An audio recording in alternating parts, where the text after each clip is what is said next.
Bismillahirrahmanirrahim. Assalamualaikum warahmatullahi wabarakatuh. Kami dari kelompok 6 akan mempresentasikan hasil tugas untuk mata kuliah Human Capital. Sebelumnya, izinkan saya memperkenalkan anggota kelompok saya. Yang pertama, saya sendiri dengan nama Rudeza Ramadhani dengan NIM 2008-03-10-10-61. Selanjutnya ada Nur Alvinda dengan NIM 2008-03-10-10-76. Selanjutnya ada Dita Adelia dengan NIM 2008-03-10-10-60. Selanjutnya ada Rizky Avandi dengan NIM 2008-03-10-10-62. Selanjutnya ada BM Miziala Fatin dengan NIM 2008-03-10-10-72. Dan yang terakhir ada Muhammad Arafi Putra dengan NIM 2008-03-10-10-66. Di slide yang pertama akan dibacakan dengan saya sendiri. Pengertian PT ACS. Aerofood ACS merupakan perusahaan yang bergerak di bidang in-flight catering dengan pengalamannya selama 40 tahun sebagai penyediaan airline catering bertaraf internasional. Airfood ACS sebagai bagian dari maskapai penerbangan Garuda Indonesia telah berhasil dan selalu menjaga reputasi perusahaan untuk menghadirkan layanan kelas premium untuk produk makanan dan minuman terbaik di kelasnya.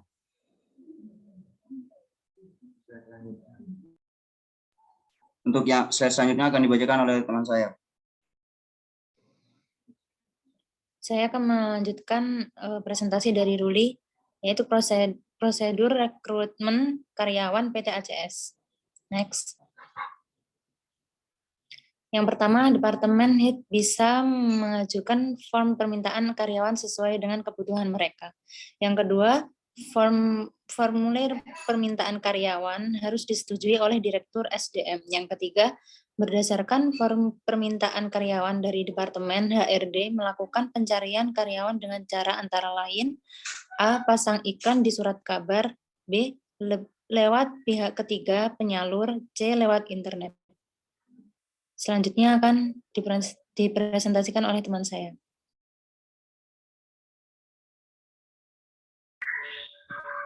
Baik, saya akan melanjutkan presentasi dari Alvinda. Yang keempat, HRD akan melakukan kualifikasi terhadap data calon karyawan yang mendaftar.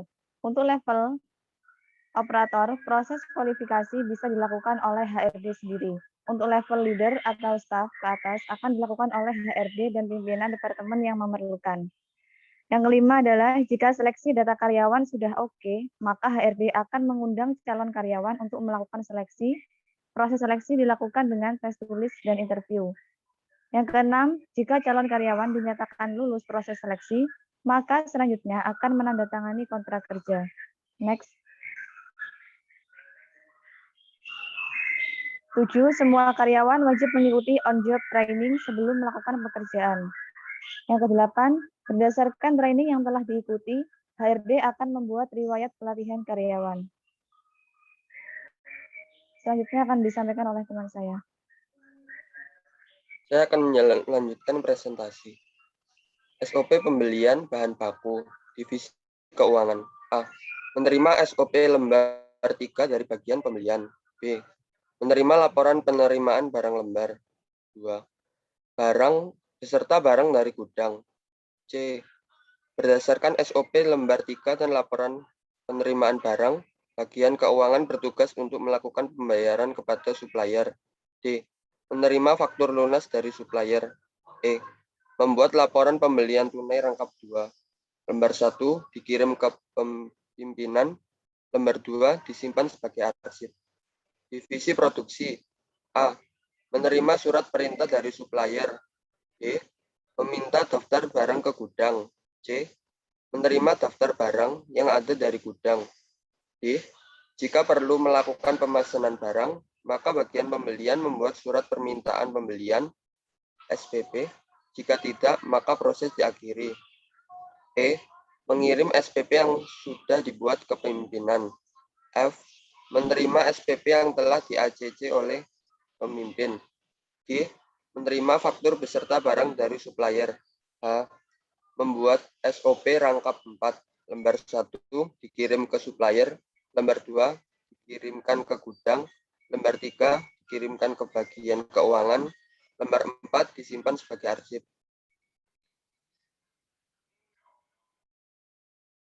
Selanjutnya akan dijelaskan oleh teman saya. Ya, saya akan melanjutkan penjelasan dari teman saya. Alur pembelian bahan baku. 1. Bagian supplier mengirimkan SPH atau surat penawaran harga ke bagian produksi.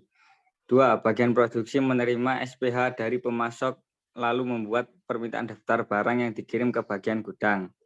3. Bagian gudang menerima permintaan daftar barang lalu membuat daftar barang yang ada dan dikirimkan ke bagian pembelian. 4. Pembelian menerima daftar barang yang ada, lalu memutuskan apakah akan memesan atau tidak. Jika tidak akan memesan, maka berakhir. Tapi juga mau memesan, maka bagian pembelian akan membuat SPP, surat permintaan pembelian, yang dikirim ke pemimpin. Yang kelima, pemimpin setelah menerima SPP dari bagian pembelian, jika menyetujuinya akan meng-ACC SPP. SPP yang telah di-ACC dikirim ke bagian pembelian.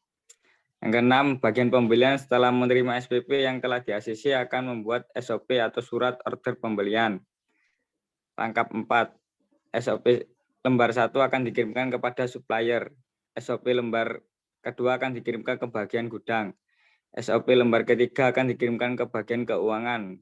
Dan SOP lembar keempat akan disimpan sebagai arsip. Yang ketujuh, bagian keuangan melakukan pembayaran berdasarkan atas SOP. Laporan penerimaan barang dan faktor pembayaran tersebut dikirim ke supplier. 8. Supplier setelah menerima pembayaran membuat faktor lunas yang dikirimkan ke bagian keuangan. 9. Bagian keuangan menerima faktor lunas dan berdasarkan faktor lunas tersebut bagian keuangan membuat laporan pembelian tunai rangkap 2. Lembar pertama kan disimpan sebagai arsip dan lembar kedua kan dikirimkan ke pemimpin. Selanjutnya akan dilanjutkan oleh teman saya. Baik, saya akan melanjutkan presentasi dari Rizky Afandi. Selanjutnya adalah prosedur penerimaan bahan. Yang pertama, pengertian. Serangkaian kegiatan yang terjadi meliputi pemeriksaan atau penelitian, pencatatan, dan pelaporan tentang macam-macam kualitas dan kuantitas bahan makanan yang diterima sesuai dengan pesanan, serta spesifikasi yang telah ditetapkan. Yang kedua, tujuan. Diterimanya bahan makanan sesuai daftar pesanan dan waktu pesanan spesifikasi yang ditetapkan. Yang ketiga, prosedur. Itu bahan makanan diperiksa sesuai dengan pesanan dan ketentuan spesifikasi bahan makanan yang dipesan. Bahan makanan dikirim ke gudang penyimpanan sesuai dengan jenis barang atau dapat langsung ke tempat pengolahan bahan makanan.